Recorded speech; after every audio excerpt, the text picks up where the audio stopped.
This is Philippine Voter. There was a ballot that was rejected first.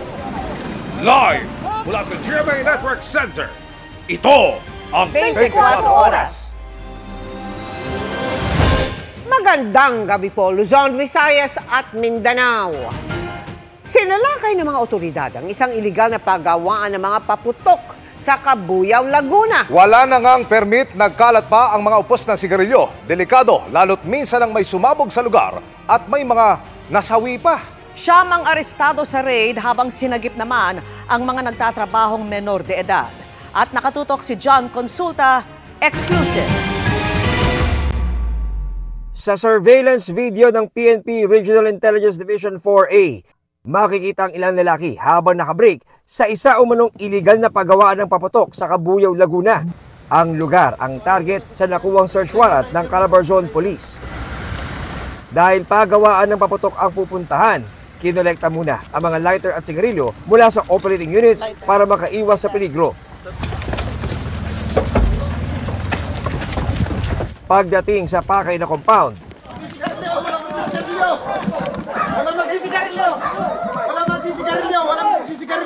nagkalat sa paligid ang ilang upos ng sigarilyo. Sa loob ng mga bahay at barong-barong, tumambad ang sangkaterbang raw materials ng paggawa ng paputok tulad ng mga basyo at mga pulbura. Merong nag-report sa atin na isang concerned citizen na meron nga silang napansin na gumagawa ng mga firecrackers. Itong ating mga kapulisan sa tulong din ng ating RCSU which oversees the Firearm Explosive Office, no? Nag-apply sila ng search warrant. Sa kabilang bakod, nakalatag naman ang mga pinapatuyong pulbura. Di raw alam ng may-ari ng lupa na ginagamit ang kanyang property sa paggawa ng paputok. Sa unang tingin mga kapuso ay akalain mong isang ordinaryong van lang itong sasakyang ito na nakaparada sa loob ng property na pinasok ng mga operatiba ng Regional Intelligence Division 4A ng PNP Calabarzon. Pero alam niyo ba, nung kanila itong buksan at silipin ang pinakaloob, nako ito, tumambad na ang napakaraming mga drum na ang laman lahat ay puro pulbura. Na ayon sa mga otoridad, dapat nasa maayos na storage itong mga pulburang ito. Kung kaya't ayon sa kanila, ito ay maliwanag na paglabag sa ating batas. Nang aming tanungin ang may-ari kung ano ang kanyang hawak na permit. Anong meron lang po talaga tayong permit dito, sir?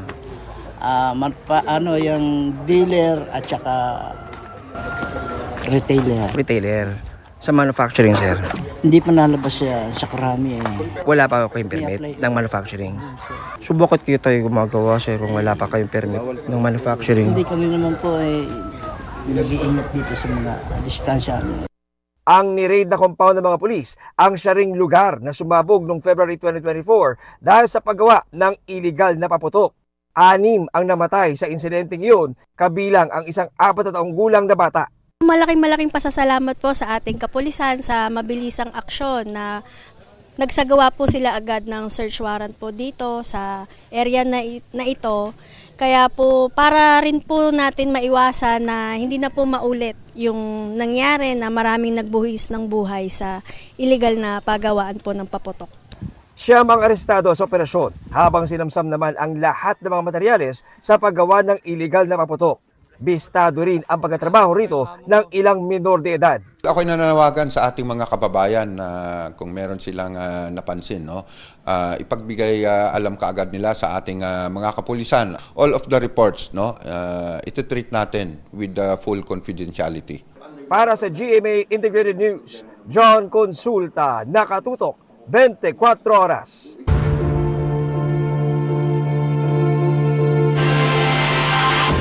Hinalughog ng mga otoridad ang compound at mga bahay ni Tarlac Representative Noel Rivera na pinakakasuhan kaugnay ng flood control scandal.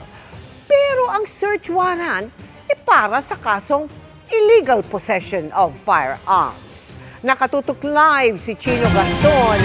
Chino! Mel, nagpuntahan dito sa public plaza ng bayan ng Concepcion, Tarlac ang mga taga-suporta ni Congressman Noel Rivera para magsagawa ng peace prayer rally, magsagawa na rin ng vigil at magbigay ng kanilang suporta sa kanilang kongresista. Yung mga parehong supporters na to ay kaninang umaga nagpunta rin sa tapat ng kanyang bahay matapos nga pasukin ng mga tauhan ng PNP at ng Philippine Army. Bit-bit ang search warrant para sa mga armas pero wala umanong nakitang armas ang mga otoridad.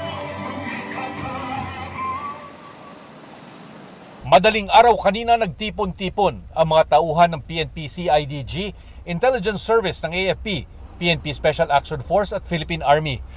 Ang kanilang target, ang 3G Construction and Development Corporation compound at ilang bahay na pag-aari ni Tarlac 3rd District Representative Noel Rivera at kanyang pamilya.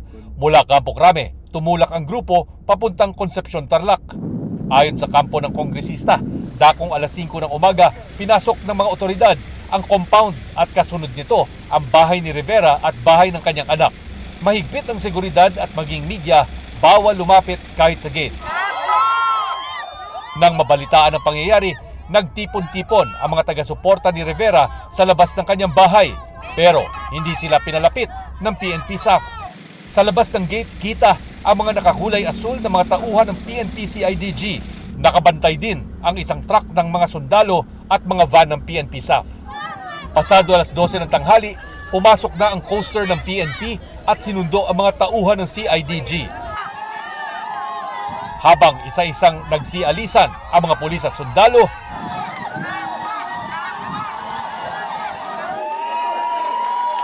sa loob ng kanyang bahay nagpasalamat si Rivera sa kanyang mga taga-suporta. Ayon kay Rivera, search warrant daw para sa kasong illegal possession of firearms ang isinilbing search warrant ng mga pulis. Kasama sa hinalughog ng mga pulis ang bahay ni Rivera na may sariling maliit na golf course at multi-purpose hall. Wala nga sila nakuwang baril base sa search warrant nila sa akin. Ayon sa kampo ng kongresista, walang nahanap na illegal na baril na siyang pakay ng search warrant na isinilbi hindi lamang sa compound ng kanyang kumpanya kundi maging sa iba pang mga bahay na pag-aari ng pamilya. At ang pagsilbi nito ang kanilang balak questionin pagdating ng tamang panahon. Kasama ang 3G Construction and Development Corporation sa pinakakasuhan ng Independent Commission on Infrastructure o ICI kaugnay ng umano'y maanumalyang flood control projects. Nasa ICI na yan, nasa ombudsman natin, harapin ko lang doon. Harapin niya na lang? Siyempre, natulungan lang yun nandun na siguro yun. Sir, kung ano man ang ako sa akin, harapin ko. Yung 3G, inyo talaga na mag-asawa yun sir? Matagal na yun. Sinusubukan pa rin makuha ng GMA News ang pahayag mula sa CIDG. Meron alas 7 talaga ng gabi nakatakdang magsimula ang prayer vigil dito sa plaza ng Concepcion, Tarlac kung saan inaasang darating din si Congressman Noel Rivera para magpasalamat sa kanyang mga taga-suporta at maghayag na rin ng kanyang saloobin. Mel. Maraming salamat sa iyo, Chino Gaston. Kinasuhan na si Sara Diskaya at iba pang opisyal ng St. Timothy Construction kaugnay ng isang ghost flood control project sa Davao Occidental na halos 100 milyong piso ang halaga. Kabilang sa isinampa ang kasong malversation na walang piyansa. Nakatutok si Ivan Mayrina. Makukulong na sila. Wala silang Merry Christmas. Before Christmas, makukulong na sila. May halos 20 araw na lang para matupad ang pangakong ito. Kaugnay ng pagpapanagot sa mga sangkot sa mga flood control scandal. Wala pang nakukulong pero may mga panibagong kinasuhan ayon kay Pangulong Bongbong Marcos. Dahil daw sa isang ghost flood control project sa Kulaman, Jose Abad Santos, Davao Occidental.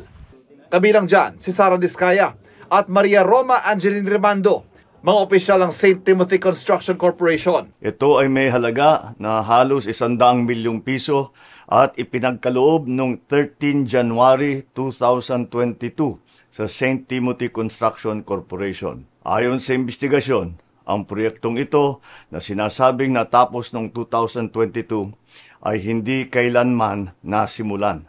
Ayon sa Pangulo, lumabas sa investigasyon ng Ombudsman na palsipikado ang mga isinumiti nilang patunay na tapos na ang proyekto kahit walang construction na ginawa, kabilang ang final billing, certificate of completion at mga inspection reports. Malversation ay isa sa mga kasong isinampa, isang krimeng walang piyansa. Ang malversation ay non-bailable.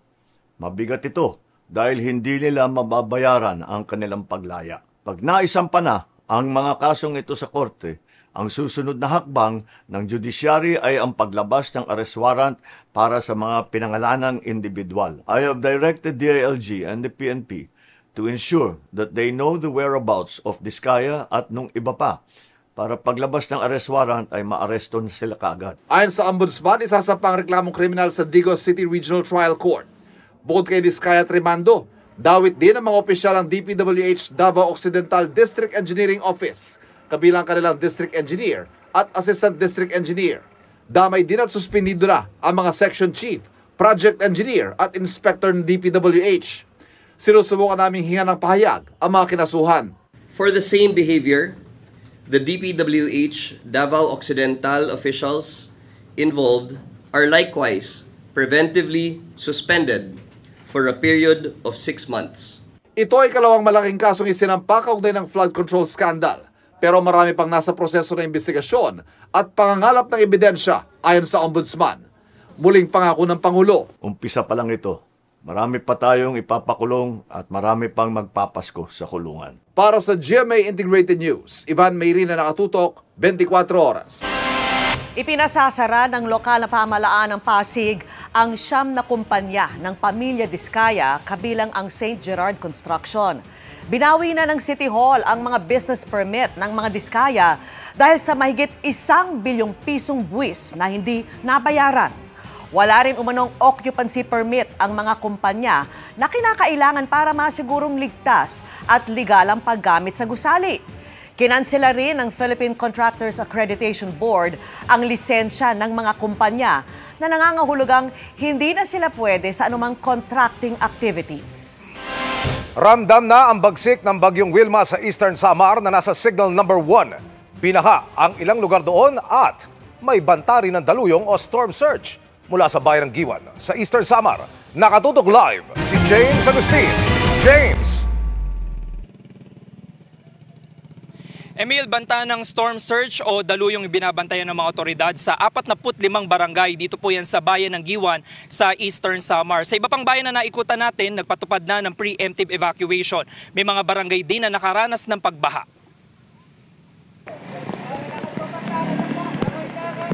Sinuong ng mga residente ang abot binti na tubig sa Barangay 7 poblasyon sa bayan ng Kinapondan, Eastern Samar kaninang umaga.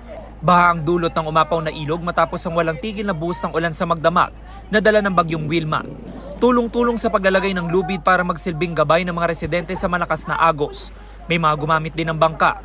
Minsan pag dumadaan, mahirap talaga. Pag dumadaan papuntang sa ibang barangay.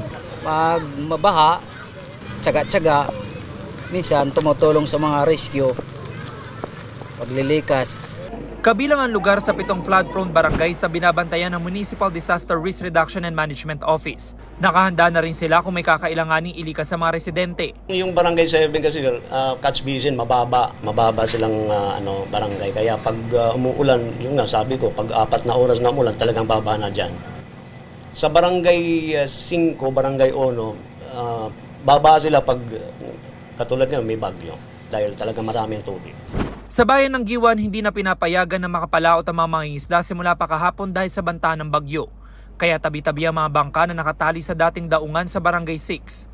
Masira minsan yung tali namin, maputol kasi umiikot yung hangin. Kahit dito may sa Butgarad, wasak rin yung mawasak.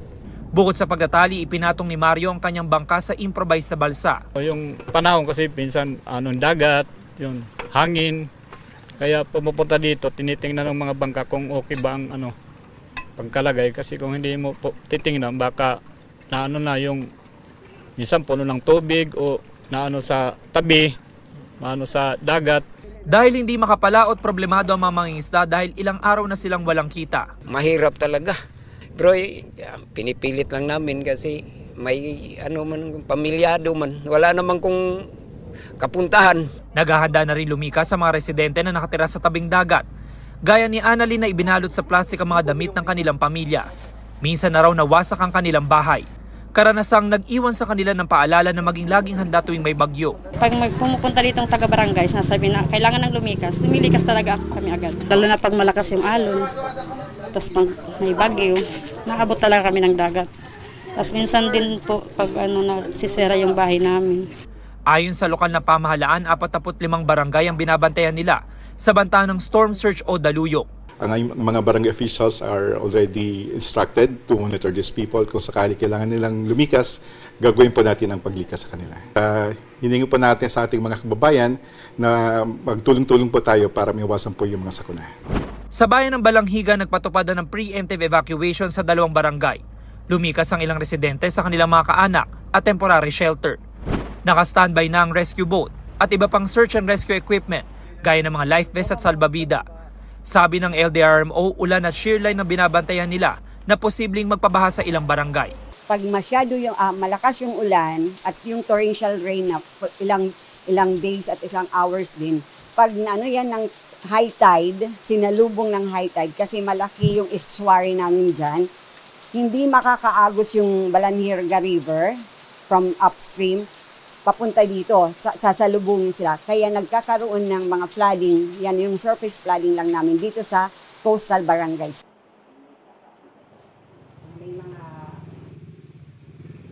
Samantala sa pinakahuling tala mula sa Provincial Disaster Risk Reduction and Management Office, umabot na po sa 470 families yung kailangang ilikas mula sa 7 bayan dito sa Eastern Samar.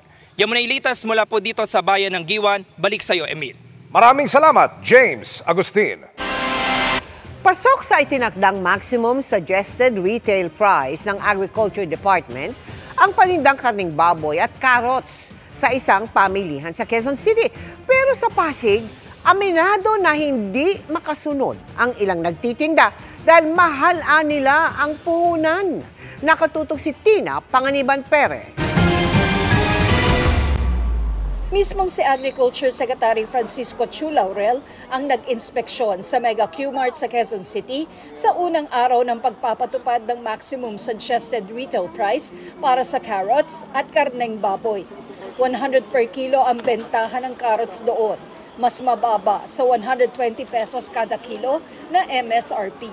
Eksakto naman sa MSRP ang pork doon, 370 per kilo kung liempo, 330 per kilo kung kasim at pigi.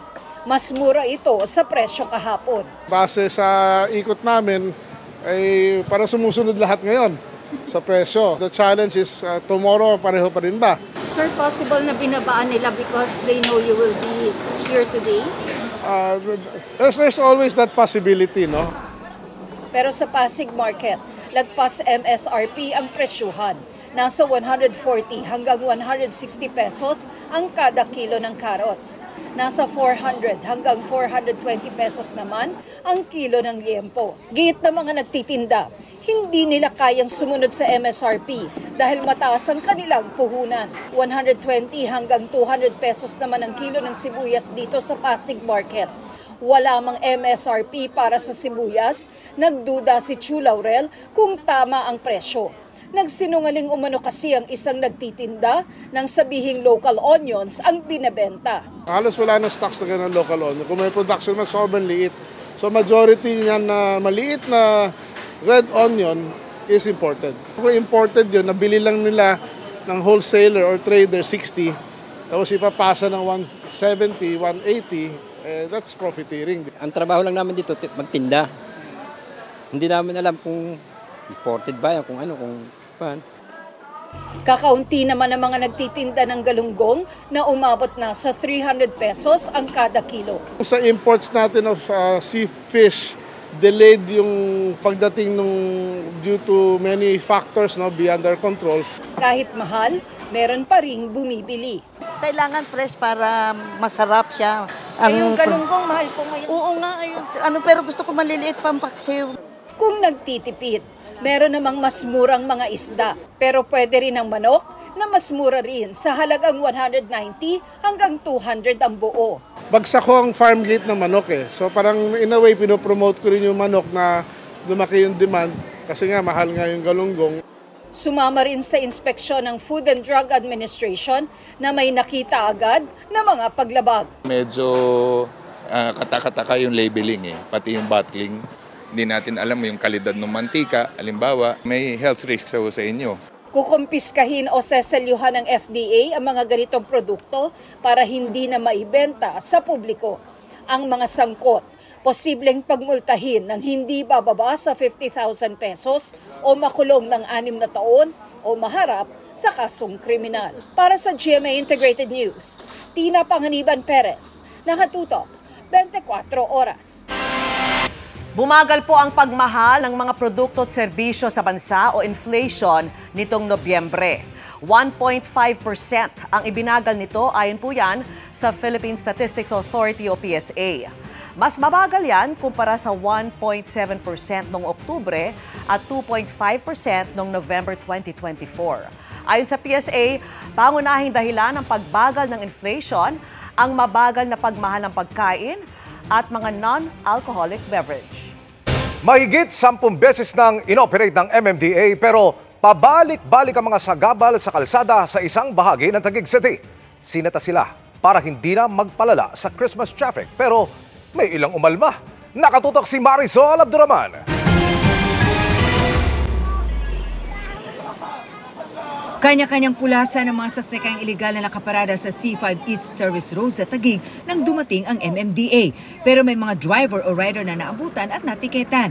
Kaya napailing at napakamot ulo. May isa pang umangal. Papayat pa lang ako, ma'am. Dapat kunti man lang konsiderasyon kahit mga 5 minutes o 10 minutes. Ang mga sasakyang walang driver, tuluyan ng hinatak. Gayon din ang mga inaayos sa mga vulcanizing shop na nasa gilid lang ng kalsada.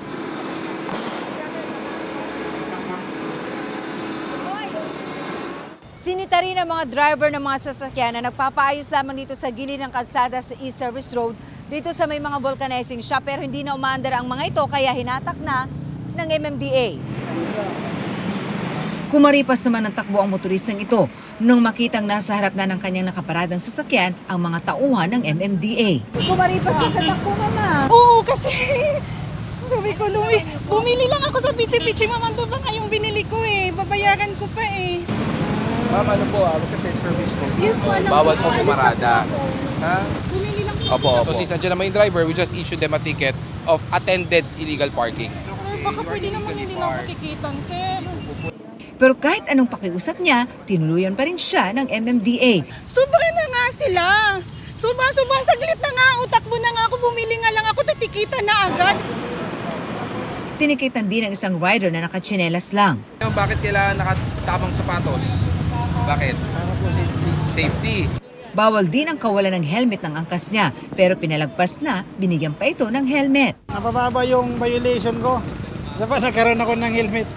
Thank you, sir. Maraming salamat po. Salamat po sa concern. Isinakay naman sa truck ang mga tricycle na may lamang kalakal.